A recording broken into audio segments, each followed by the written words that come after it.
တော့လူပတ်ဝန်းကျင်သူများစီက view ဆိုင်မှုကောင်းခံနေတာပြင်မယ်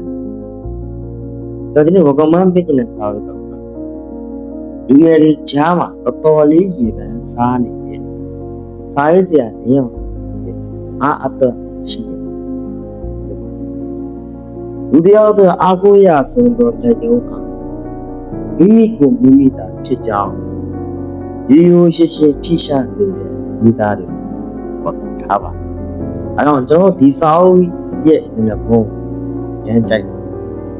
တယ်အိဗယ်လည်းရှိကိုယ့်ရဲ့အရေးကိုပြန်ဆွဲထုနေတဲ့ပုံဟဲ့ဒီစာအုပ်ရဲ့စုမိရတန်းကိုပြန်တာဒါကြောင့်တော့လောကကြီးအားလုံးကကိုကြောကိုတော့ကြောခိုင်းသွားရင်ကိုပြန်ဖတ်ထားဖို့လက်စုံရှိသေးတယ်ဆိုတတိပေးရအောင်ဖြစ်ပါကျွန်တော်ဒီထဲမှာတိုင်းအားလို့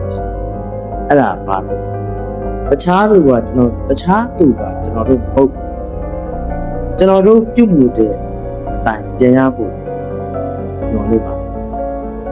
အဲ့ဒီစာကြောင့်လို့ကြိုက်ဒါကြောင့်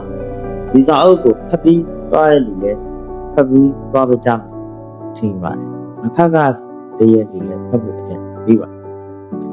ကျွန်တော်ရဲ့ပရိသတ်တွေလည်းကျွန်တော်ရဲ့ဗီဒီယိုအစားဆုံးပြီးရုပ်ရဲ့ဒီမှာမြေတာလက်ဆောင်များရရှိဖို့ပဲခွင့်လန်းရှိပါပြီဒါကြောင့်ကျွန်တော်အားပေးတဲ့ပရိသတ်တွေအားလုံးဦးချစ်လို့ပြောရနိုင်ကြပါအားလုံး